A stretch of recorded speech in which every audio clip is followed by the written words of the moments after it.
मृत्यु लोक में मनुष्य जो पुण्य और पाप करता है बारी बारी से उसे भोगना पड़ता है। बहुत ध्यान से सुनोगे तो आपको बड़ी सावधानी प्राप्त हो जाएगी। जो छोटी मोटी गलतियां आप हंसी खेल में करते हैं वो भी आपको दंड भोगना पड़ेगा। ये पाप और पुण्य बिना भोगे नष्ट नहीं होते कि आपने पाप कर दिया और दान दे दिया तो वो पाप कट गया, ऐसा नहीं है। पुण्य का अलग विभाग होगा, पाप का अलग विभाग होगा। अगर काट सकते हैं तो सिर्फ भगवान काट सकते हैं। भगवान का भजन काट सकता है, दूसरा नहीं। लाखों जन्मों में जो तुमने पाप और पुण्य किया है, जो एकत्रित है, उसका नाम है संचित कर्म। संचित पाप और पुण्य। और उससे जब मनुष्य शरीर मिलता है या जो शरीर मिलता है, उससे जो हिसाब निकाल करके कुछ पुण्य और कुछ पाप, उसे प्रारब्ध भोग कहते हैं। फिर यहां कर जो नवीन कर्म किया जाता है उसे क्रियमाण कहते हैं। मनुष्यों के लिए जो उनका जमा हुआ पाप और पुण्य है वो अंकुरित होकर बढ़ता रहता है, ब्याज दर ब्याज। बहुत दुर्गति होती है, इसीलिए बहुत जन्म हम भोगे तो भी अपने संचित कर्म को नहीं भोग सकते।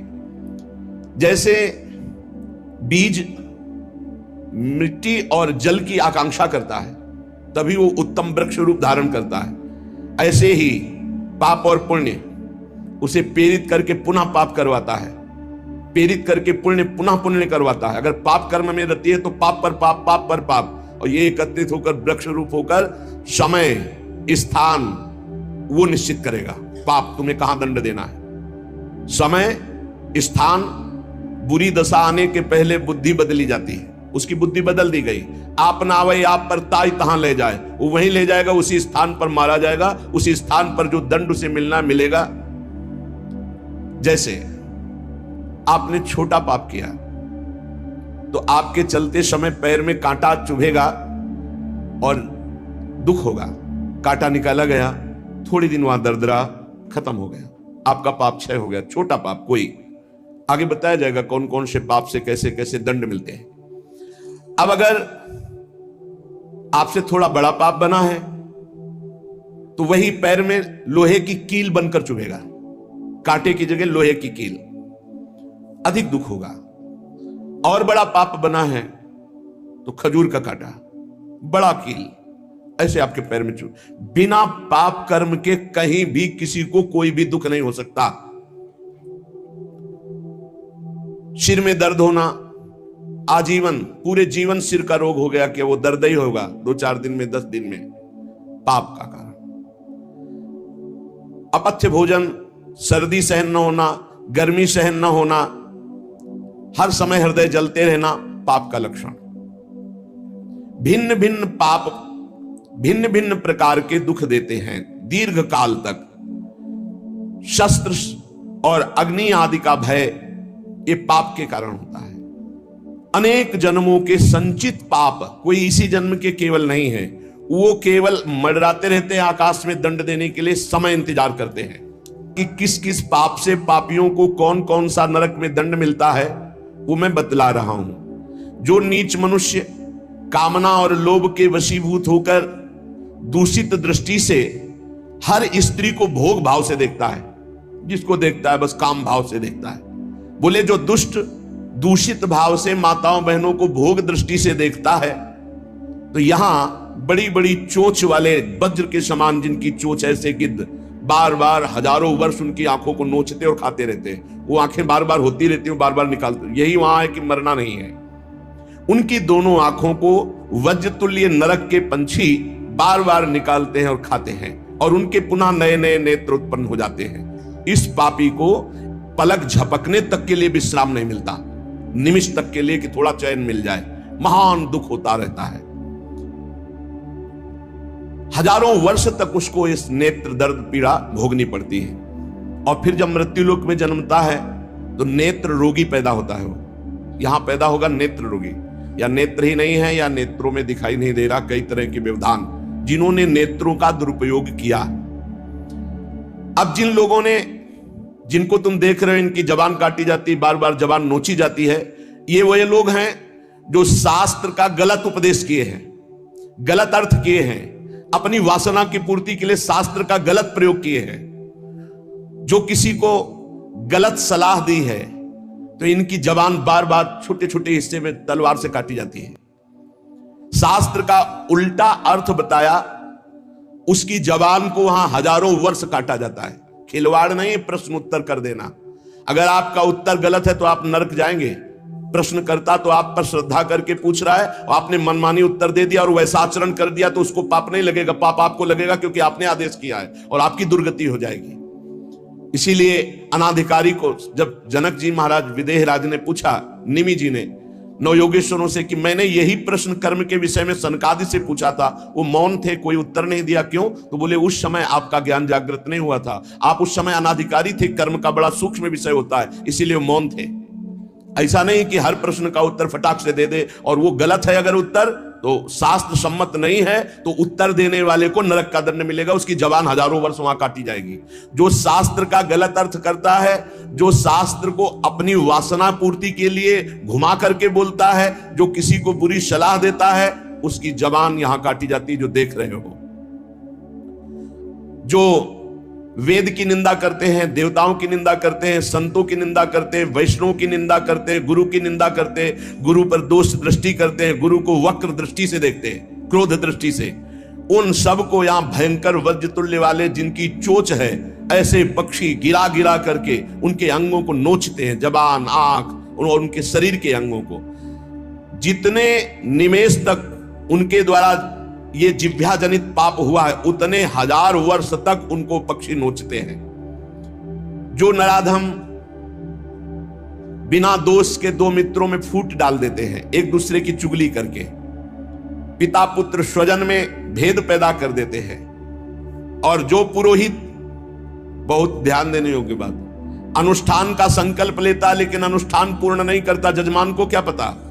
जो पुरोहित जजमान से नियत संख्या ले ली धन और अनुष्ठान पूरा नहीं किया, या जो अपनी माता और पिता का अपमान किया, जो अपनी शरणागत, अपने अर्धांग विराजमान पाणी ग्रहण की हुई पत्नी का विविध प्रकार से अपमान और शोषण किया, वो यहां आरे से चीरे जाते हैं हजारों वर्ष तक। दिखाया, देखो ये बीच आरे से आराम आराम से एक एक अंग चीरे जाते हैं। उस पुरोहित को भी दंड मिलता है, उस पुत्र को दंड मिलता है जो माता पिता का अपमान, उस पति को दंड मिलता है जो पत्नी का शोषण, उस पत्नी को दंड मिलता है जो पति से छल करती है।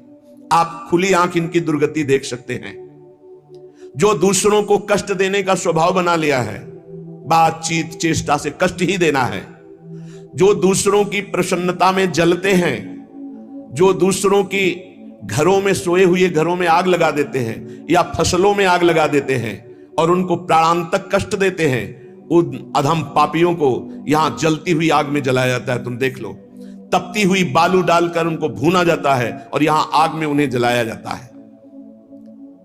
जो एक जगह निमंत्रण मिला, फिर दूसरी जगह निमंत्रण मिला, तो पहले निमंत्रण वाले को छोड़ करके दूसरे के यहां निमंत्रण पाकर फिर पहले वाले के यहां निमंत्रण पाने गया, ऐसा नहीं है। यह नरक का कारण बन जाएगा। एक जगह निमंत्रण है, वहां गए, अगर हम भूखे हैं तो भूखे, नहीं मिला तो नहीं मिला, अब दूसरे दिन देखा जाएगा। 2 3 4 निमंत्रण, ऐसा नहीं।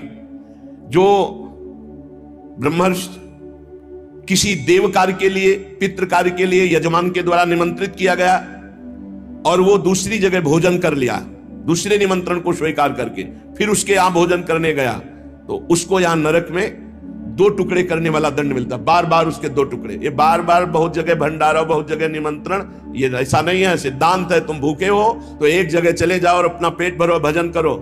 ये नहीं कि 5 जगह चले गए तो खूब दक्षिणा 5 जगह की मिली तो सुन लो। ये तस्मा शास्त्रम प्रमाणम, ये शास्त्र है, मनमानी नहीं। पहले ऐसा कभी ब्रह्म ऋषि जन नहीं करते थे। 5 घरों में भिक्षा मांग लो या निमंत्रण है तो एक जगह जाके पेट भर लो जो रूखा सूखा मिले। ये 14 जगह भंडारा, 14 जगह निमंत्रण, तो उसकी व्यवस्था है। ये नरकगामी बना देगा, बुद्धि भ्रष्ट हो जाएगी। जो सदैव कड़वी बातें बोलकर लोगों के दिल पर चोट पहुंचाते रहते हैं। कुछ लोगों का ऐसा स्वभाव होता है, जब बोलेंगे तो हृदय की पीड़ा प्रकट हो ही जाए, ऐसा उनका है। ऐसे हैं वो, ऐसे बोलते हैं कि अत्यंत पीड़ा दे। ऐसा करने वालों को यहां के पक्षी टूट पड़ते नरक में लाते हैं, नोच नोच करके उनको खाते हैं। जो यहां किसी की चुगली करता है, उसकी जिह्वा तेज छुरे से बार बार ऐसे ऐसे चीरी जाती है, फिर पूरी हो जाती है, फिर चीरी जाती है। जिन्होंने उद्दंडतावश अपने पूज्य जनों का अनादर किया, उनको मारा पीटा, गुरुजनों को, अपने गुरु को, माता को, पिता को, बाबा को, पितामह, ये पूज्य जन है, ये गुरु के समान पूज्य है। जो अपने गुरुजनों को, पूज्य जनों को अनादर करता है, दंड देता है, मारता है, पीटता है, वो देखो ये कुंड बने हैं विष्ठा के, पीब के और मूत्र के। मूत्र का कुंड, विष्ठा का और पीब का, नीचे करके मुख उन्हीं कुंडों में डाल दिया जाता है, ऊपर से पैक कर दिया जाता है। हजारों वर्ष वही खाओ वही सड़ो, कितना भयानक कष्ट है। नीचे के मुख करके उसमें डाल दिया जाता है। जो जूठे मुंह होकर के या भगवान सूर्य चंद्र की तरफ करके लघुशंका करते हैं, सूर्य उदय है, सूर्य भगवान की तरफ, चंद्र भगवान की तरफ, भगवत विग्रहों की तरफ लघुशंका करते हैं, तो उनके आंखों में आग का अंगार रखा जाता है, ऐसे बार बार चीखते जलते हैं। जो जेठ होकर अपने लघु भ्राता की पत्नी के साथ गलत, पिता होकर अपनी पुत्री के साथ, भाई होकर अपनी बहन के साथ, या गुरु पत्नी के, ऐसे लोगों को तपाई हुई लोहे की स्त्री के साथ बेड़ियों से, लोहे की ऐसे जंजीरों से जो जलती हुई, उसी में जकड़ दिया जाता है। बहुत तुम्हारी बुद्धि भ्रष्ट हुई थी, जो बहन बेटी और पवित्र संबंध भी नहीं तुम्हें दिखाई दिए, तो उसमें लपेट दिया लोहे की स्त्री, धधकती हुई आग, लोहे की जंजीरों से बांध दिया। त्राहिमाम पुकार रहा है, हजारों वर्ष बंधा रहे, मरना तो है नहीं, जकड़ दिया जाता है। आग का अंगार आसो पास उसके रख दिया जाता है। उसके पूरे के पूरे शरीर में बार बार दाह आग होती है, चिल्लाता है। ऐसे नराधमों को यहां बहुत दंड दिया जाता है। यमदूत कहते हैं, जो अपने कानों से गुरु की निंदा सुनता है, जो अपने कानों से वैष्णव जनों की निंदा सुनता है, जो दूसरों की निंदा सुनकर के हर्षित होता है, ऐसे पापियों को यमदूत जो लाते हैं यमराज के, वो तपाया हुआ लोहा उनके कानों में डाला जाता है। बार बार तपाया हुआ लोहा, बार बार गुरु निंदा सुनी, संत निंदा सुनी, वैष्णव निंदा सुनी, सुनने वालों को, और बड़े हर्षित होते हैं। जब किसी की निंदा होती ना, तो कुछ लोग ऐसे हर्षित होते जैसे उनको सम्राट पद मिल रहा हो। जो देव मंदिर में जमीन लगाई गई, या किसी ऋषि मुनि को दान में दे दी गई, या कोई सभा भवन है सार्वजनिक, जो इनको तोड़वा कर उनकी जमीन हड़प लेते हैं, उस जगह अपना निवास स्थान बना लेते हैं, उसका प्रयोग करते हैं। यहां यमदूत उन्हें ला करके धीरे धीरे उनकी शरीर की खाल उधारते हैं। पूरी उधल गई, फिर शरीर में नई खाल, फिर धीरे धीरे होश में। ये नहीं कि देवालय की लगी हुई संपत्ति का प्रयोग कर लिया, या देवालय को विध्वंस कर दिया, या सभा भवनों को विध्वंस करके अपने लिए अपना कब्जा, तो फिर ये वो चीखते चिल्लाते, पर यहां दया नहीं है। जो गौ के स्थान में, पवित्र स्थान में जल में मल त्याग करते हैं, जैसे नदी है, कोई सरोवर है, या गौशाला है, या देवालय है, उसकी सीमा में मल त्याग करते हैं। यहां के बड़े बड़े कौवे जिनकी लंबी चोंच होती है, उनकी गुदा द्वार से आते खींचते हैं बार बार, बहुत होश में। जो अपनी कन्या का रकम दे के बेचते हैं, बेचना होता है कि हमको इतना, ऐसा एक से बेचा फिर दूसरे के साथ बेचा, उसको यहां लाया जाता है और उसके शरीर में बड़े बड़े घाव किए जाते हैं, और फिर नमक की नदी है, उस नदी में डाल दिया जाता है। वो मार से हजारों वर्ष। जो मनुष्य विकट संपत्ति और वो समस्या ही नष्ट हो गई, पुत्र, भृत्य, पत्नी, बंधुवर्ग और बुजुर्ग जन, किसी का त्याग कर देता है विपत्ति आने पर, और अपना पेट पालन करने लगता है, इनको छोड़ देता है।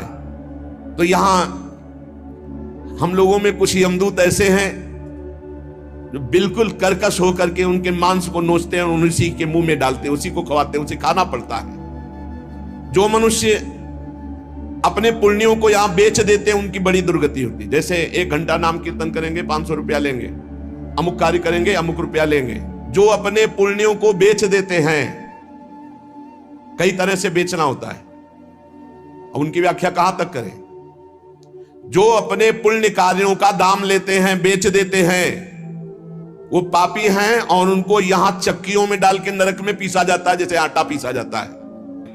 जो जीवन में अपने किए हुए पुण्यों को बेच देते हैं, उनको वहां चक्की में जैसे आटा पीसा जाता है ऐसा पीसा जाता है। ये ना समझो कि मौज ले लो, यहां तुम मनमानी कर लो, भोगना पड़ेगा। अवश्य में भोक्तव्यम, नरक में जाकर के हिसाब भोगना पड़ेगा।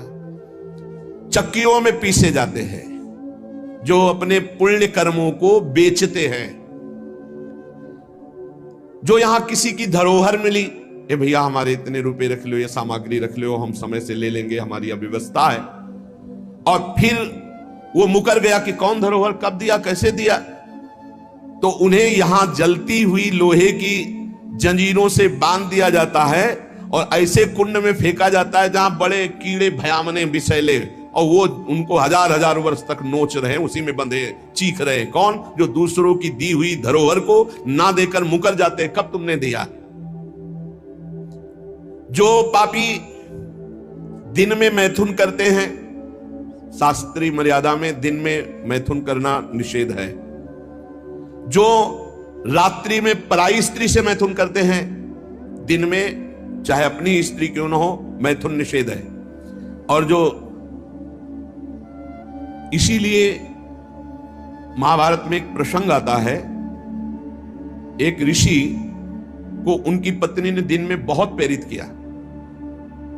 उनका नाम हमें तो स्मरण नहीं आ रहा, किंदम, हाँ ऐसे कुछ नाम था। तब उन्होंने कहा दिन में पुरुष रूप में तो हम आपके साथ में तुम कर नहीं सकते, आप बहुत प्रेरणा करती, इसलिए पशु बनना पड़ेगा। तो आप भी अपने संकल्प से मृगी रूप धारण करो, मैं मृग रूप धारण करता हूं। ऐसा ही हुआ, मृग रूप होकर के वो सहवास कर रहे थे। इतने में ही महाराज पांडु ने देखा तो उन्होंने बाण संधान कर दिया। अब जे ही बाण लगा तो मृग रूप तो हट गया ऋषि। तब वो हाहा खाए कि मुझे नहीं पता था कि आप ऋषि हैं। तो उन्होंने घटना बताई थी कि मेरी पत्नी विवश थी काम से, इसलिए मुझे पशु रूप धारण करना पड़ा, क्योंकि दिन में मनुष्य रूप से मैं तो नहीं किया जा सकता। जाओ, तुमने मुझे इस स्थिति में मारा है, अगर ऐसी स्थिति तुम्हारी हुई अपनी पत्नी के साथ तो तुम्हारी मृत्यु का योग हो जाएगा। मृत्यु का योग हो भी गया। तो जो दिन में अपनी स्त्री से या रात्रि में पराई स्त्री से, वो यहां पापी जन लाए जाते हैं। बहुत गहरा कुंड है जो खोपड़ी के बल उसमें छोड़े जाते हैं, और लोहे के बड़े बड़े नीचे कांटे लगे हुए हैं, पूरा बिंध जाते हैं, फिर निकाले गए, फिर फेंके। अरे भाई होश में। जो सदैव नई नई भोग प्रवृत्ति के लिए नवीन नवीन स्त्रियों को फंसाते रहते हैं और उनसे सहवास करते हैं, तो यहां एक बहुत बड़ा वृक्ष है सेमर का जैसा, और उसमें बहुत भी विषैले कांटे हैं। उस पापी को उसमें जबरदस्ती खींचा जाता है, बार बार नीचे बार बार ऊपर, करो आलिंगन। अधिक मात्रा में वो खून से लथपथ होकर जहरीले कांटे लगने से व्याकुल होकर त्राहिमाम पुकारता है। जो लोग पराई स्त्रियों को फुसलाकर उनके सतीत्व को नष्ट करते हैं, जो लोग अपने धन के घमंड में आकर गुरुजनों को नीचा दिखाते हैं, जो लोग अपने गुरुजनों के प्रति रोष दृष्टि रखते हैं, उनको यहां लाकर जैसे चटनी पीसी जाती है शिला में, ऐसे बड़ी बड़ी शिलाओं से उनको पीसा जाता है और वो बहुत कष्ट पाता है। ये यमलोक बड़ा दुखमय है। दिन रात यहां व्यथा ही व्यथा है। जो यहां दूसरों के मांस को खाते हैं तो बड़े बड़े हाथियों से उनको पहले कुचलाया जाता है, चिरवाया जाता है, फिर कोल्हू में पेरा जाता है। बढ़िया आनंद लो। यहां जो कर रहे हो इसका बहुत लंबा हिसाब होगा। लोग सोचते हैं कि ये गप है, 5 मिनट में हिंसा की आजीवन कारावास, लाखों जुर्माना। तुम्हें यहीं से अनुमान लगा लो। यहां तो बहुत छोटा हिसाब किताब है, वो तो अनंत ब्रह्मांडों का हिसाब किताब है। जो अपने पूर्वजों को पिंडदान नहीं देता, हवन नहीं करता, शास्त्र मर्यादा के अनुसार नहीं चलता, जो बिना पाणी ग्रहण किए व्यभिचार करता घूमता रहता है, ऐसों को बड़े बड़े ऊंचे पर्वत से नीचे खोपड़ी के बल फेंका जाता है। और जब नीचे गिरता है तो बड़ी बड़ी विषैली चींटियां चिपक जाती हैं और काटती है।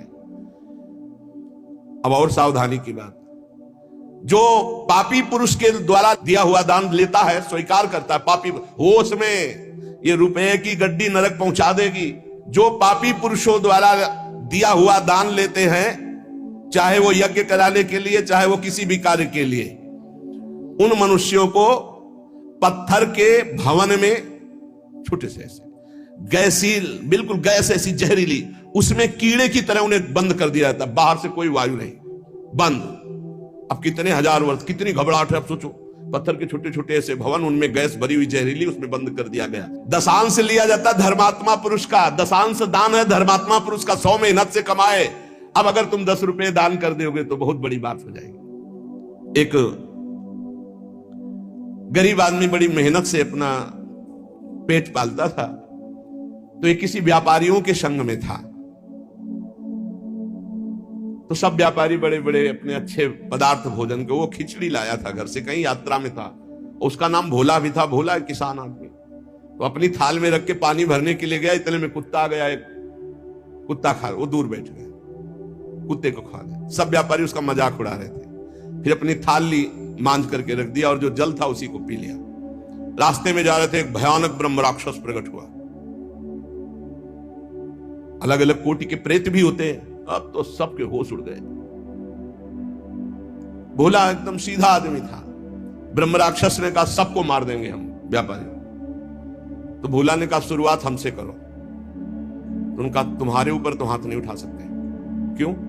क्योंकि तुमने कभी बेईमानी नहीं की, धर्म से कमाए हो, और आज तुमने इतना बड़ा पुण्य किया कि भूखे थे, अपनी मेहनत की कमाई की खिचड़ी कुत्ते को खाने दिया। अगर वो पुण्य मुझे दे दो तो मैं ब्रह्म राक्षस योनि से मुक्त हो जाऊं, किसी को नहीं दंड दूंगा। तो उसने कहा कैसे दे दूं? बोले संकल्प करो कि आज की खिचड़ी जो कुत्ते ने पाई उसका जो पुण्य हुआ मैं तुम्हें देता हूं, मैं अभी मुक्त हो जाऊंगा, नहीं सबको मार दूंगा इन व्यापारियों को। धर्म की कमाई का छोटा सा भी दान वो भगवान की भी प्राप्ति करा सकता है। दशांश धर्म के दान को कहा गया है, मेहनत की कमाई का फिर दशांश दान कहा गया। पाप कहीं दान नहीं होता, पाप कहीं दान नहीं होता। उसका विधान फिर ब्रह्म ऋषि बताते हैं, आगे आज तक किया, अब कभी पाप नहीं करेंगे, अब क्या करें, तो फिर उसका विधान वो बता देते हैं। ऐसा नहीं कि पाप करते जाओ, दशांश देते जाओ तो बुद्धि भ्रष्ट होती चली जाएगी। जो ये बहुत बड़ा अपराध है, उपकार करने वाले का अपकार कर देता है। कृतज्ञता, कृतज्ञ होना चाहिए। आपके लिए किसी ने उपकार किया, आपको आपका हित किया, आपके संकट में सहयोग किया, तो जीवन भर वो जब दृष्टि में आ जाए तो थोड़ा कृतज्ञ होना चाहिए। ऐसा नहीं कि उसका अपकार कर दो। जैसे गुरुदेव ने मंत्र दिया, उपासना दी, तुम्हारा उपकार किया। खोटी बुद्धि वाला जो कृतज्ञ नहीं रहता, उसको यहां तप्त कुंभ नामक नरक में गिराया जाता है। ये बहुत दुख देने वाला है, ताप ही ताप। और इसमें 80 पत्रवन नरक में जैसे तलवारें हैं, ऐसे किनारे किनारे तलवारें हैं। जिधर ये होता उधर तलवार घुसती, बार बार इसको पीड़ा होती है। फिर उसे अगले कालसूत्र नामक नरक में डाला जाता है। विश्वासघाती, गुरुद्रोही, मित्रद्रोही, इनका उद्धार बहुत मुश्किल होता है।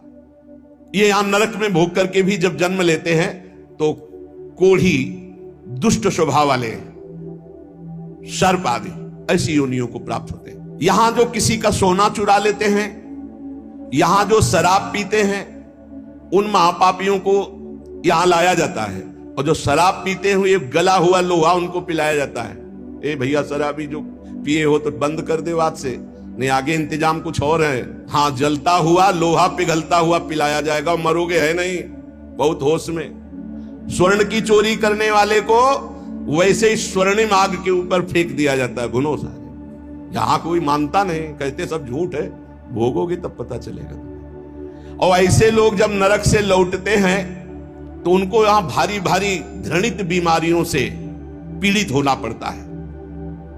राजन, जो नीच, अपवित्र, पापी पुरुष है, वो जब दूसरों से दान लेता है तो नरक में जो बताया गया वो भोग भोगता है। यहां जन्म लेता है गधे का, गधा बनता है। दो ही देखते रहो आराम से।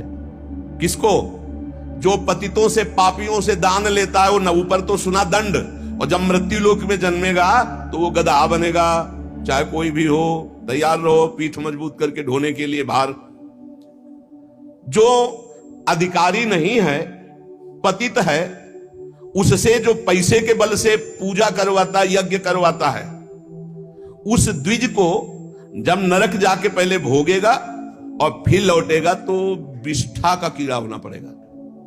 जो अपने गुरुदेव के साथ छल करता है, अहंकार करता है, कपट करता है, उसे पागल कुत्ते की योनि मिलती है। उसे नरक भोगने के बाद पागल कुत्ते की योनि मिलती है। जो गुरु की संपत्ति का अपहरण कर लेता है, मनमानी आचरण करता है, तो उसे यहां यही दंड मिलता है, अर्थात कुत्ते की योनि प्राप्त होती है। जो अपने माता पिता वयोवृद्ध का अपमान करता है, कटुवचन करता है, उसे यहां पक्षी की योनि प्राप्त होती है, जो बीमार रहता है हर समय, पक्षी, कष्ट से युक्त पक्षी की योनि। जो अपनी भाई की स्त्री का गलत भाव, तो वो कछुए की योनि प्राप्त होता है, बड़ा कष्ट में जीवन उसका व्यतीत होता है। जो यहां अपने मालिक के साथ दगाबाजी कर देता है, वो बंदर की योनि को प्राप्त होता है। जो दूसरे की धरोहर हड़प लेता है तो नरक भोगने के बाद वो नाली में कीड़ा बन करके रेंगता है।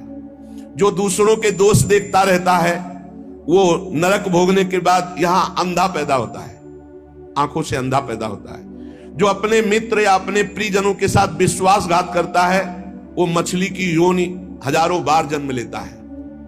जो मनुष्य यहां जौ, तिल, धान, अन्न इसकी चोरी करता है या अनाज के खेतों में आग लगा देता है, वो नरक भोगने के बाद यहां नेवला और चूहे की योनि प्राप्त करता है। जो पराई स्त्री के साथ संभोग करता है, उसको नरक भोगने के बाद यहां भेड़िया बनाया जाता है। जो पराये पुरुष के साथ संभोग करते हैं, वो वहां नरक भोगने के बाद यहां कुतिया की योनि प्राप्त होती है। कुत्ता, सियार, बगुला, गिद्ध, सांप, कौआ, इन योनियों में क्रम से जाता है जो पराई स्त्री और पराये पुरुष के साथ संभोग करता है। इसे मनोरंजन मत समझो, खिलवाड़ मत समझो। जो खोटी बुद्धि वाला पुरुष अपने बड़े भाई की पत्नी, जो मां के समान है, उसके साथ बलात्कार करता है, वो नरक भोगने के बाद कामी, नाना प्रकार से बीमार पशु योनियों को प्राप्त होता है। कई प्रकार के कष्टों से उसका जीवन युक्त है। जो अपने मित्र की पत्नी से विश्वास दिलाकर, मित्र को विश्वास दिलाकर उसकी पत्नी, वो यहां के सुअर पैदा होता है, सुअर बनता है। ये यमलोक बड़ा दुखमय है, दिन रात यहां व्यथा ही व्यथा है।